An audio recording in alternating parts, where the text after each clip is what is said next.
Bismillahirrahmanirrahim. Assalamualaikum warahmatullahi wabarakatuh. Ya, selamat datang dan selamat bertemu kembali pada pembelajaran matematika online. Hari ini kita masuk lagi di sesi belajar interaktif.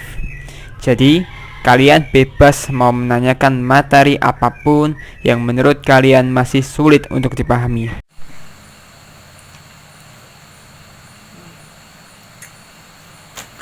Pak, kok saya masih belum paham dengan aturan kosinus ya? Mohon penjelasannya lagi dong, Pak. Iya Pak, saya juga. Jelasin lagi dong. Kalian kok cemen banget sih, gitu aja nggak bisa. Sombong banget sih kamu, Div. Kalau udah bisa jangan sombong gitu dong. Udah, jangan berantem. Mending kita dengerin penjelasan Pak Oktah.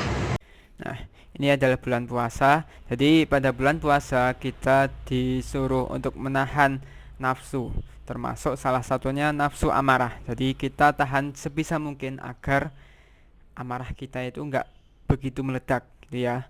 Nah, selain itu, bagi yang anak-anak yang sudah tahu, hargai temannya yang belum tahu. Jangan menyombongkan diri, karena Rasulullah Shallallahu Alaihi Wasallam juga telah bersabda, tidak akan masuk surga orang yang di dalam hatinya memiliki kesombongan walaupun sebesar darah. Itu oke. Nah, sekarang perhatikan penjelasan berikut ini. Aturan kosinus.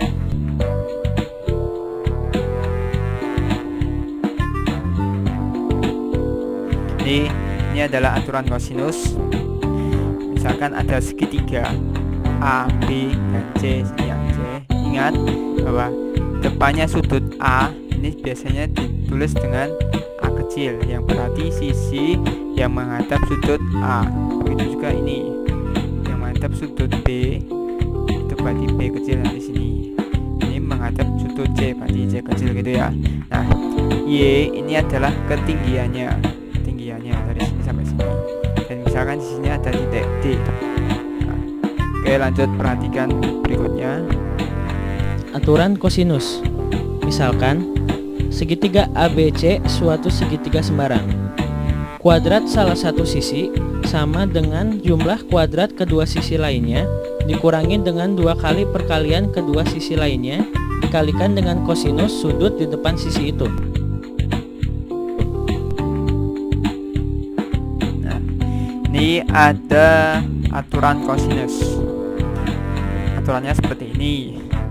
Jadi kuadrat salah satu sisi, misalkan kita ambil A, sisinya A, kuadrat berarti kan A kuadrat, terus jumlah kuadrat kedua sisi lainnya sama dengan jumlah kuadrat kedua sisi lainnya, berarti kan ini A, berarti sisi lainnya apa? B sama C. Jumlah kuadrat berarti B kuadrat plus C kuadrat. Dikurangi dengan 2 kali perkalian kedua sisi lainnya, dikurangi min 2 kali berarti 2 perkalian kedua sisi lainnya, berarti B kali C. Terus dikalikan sinus sudut di depan sisi itu, berarti dikalikan dengan A, karena ini A kecil berarti ini A besar ya. Jadi ini satu sisi sama dengan jumlah kuadrat sisi lainnya dikurangi 2 kali sisi lainnya dikalikan dengan kosinus sudut yang menghadap ini. Berarti kalau sini B berarti ini A plus A kuadrat plus C kuadrat min 2AC cos B, karena di sini B. Nah, kalau ini C berarti ini C. Terus di sini A sama B yang selain C gitu ya. Oke, perhatikan ini dengan sungguh-sungguh. Perhatikan dengan seksama. Rumusnya seperti ini. Selanjutnya kita ke contoh soalnya. Pelajari contoh berikut.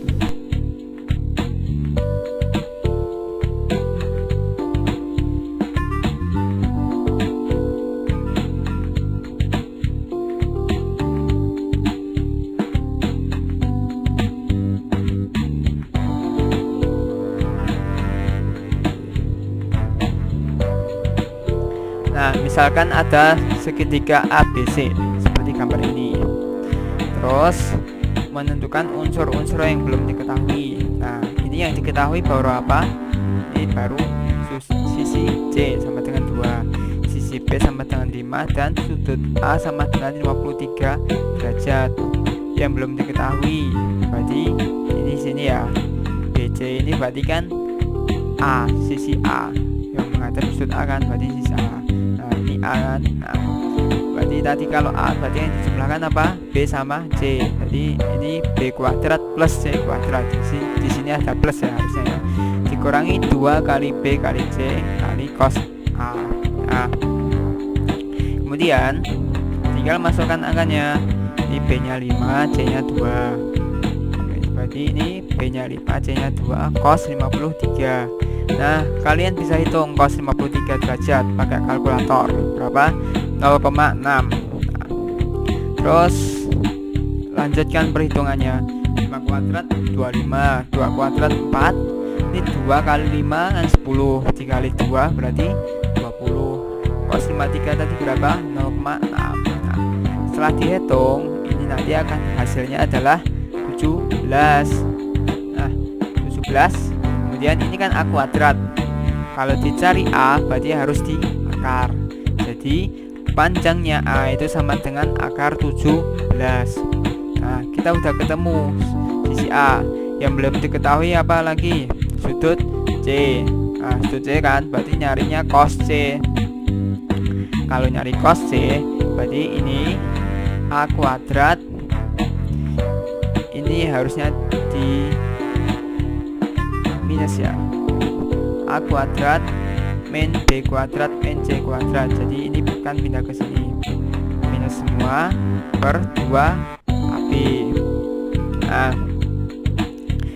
A kuadrat berarti ini dikuadratkan, jadi akarnya hilang, jadi 17 plus B 5 kan, berarti 5 kuadrat min C kuadrat, C nya 2, ini 2 kuadrat, nggak pakai C ini harusnya. Terus 2AB berarti 2 kali akar 17 kali 5.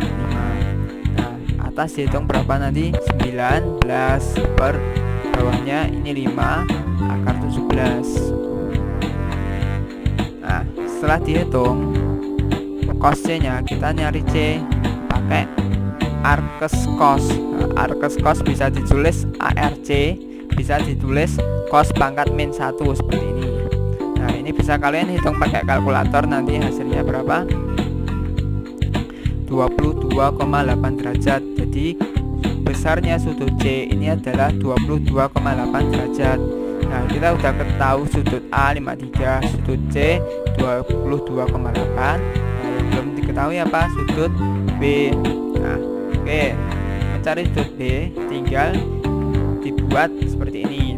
Jadi besar semua sudut segitiga itu berapa? 180. Berarti kalau sudut B itu berarti 180 dikurangi A nya berapa?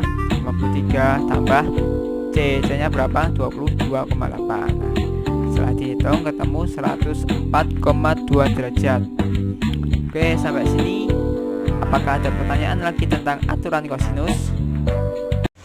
Pak, kapan kita menggunakan aturan sinus? Kapan kita menggunakan aturan kosinus?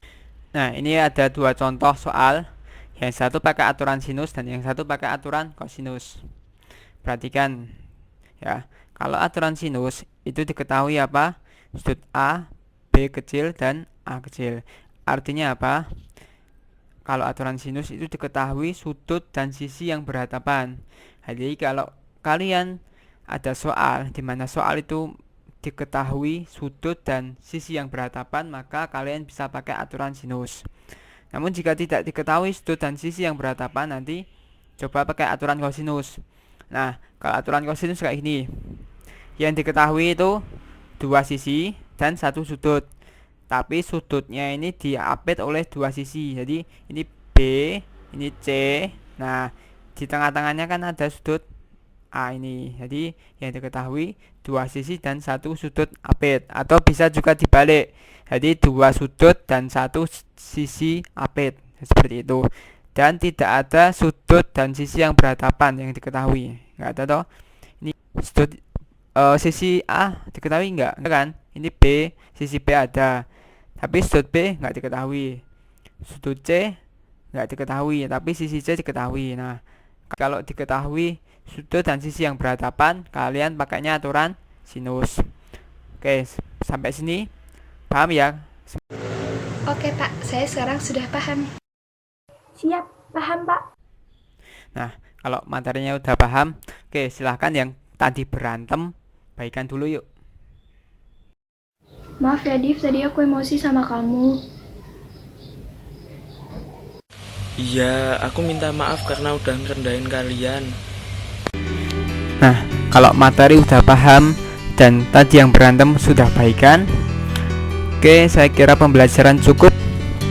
Mari kita tutup dengan bacaan kafaratul majlis. Subhanakallahumma bihamdika asyhadu an la ilaha illa anta astaghfiruka wa atubu ilaik.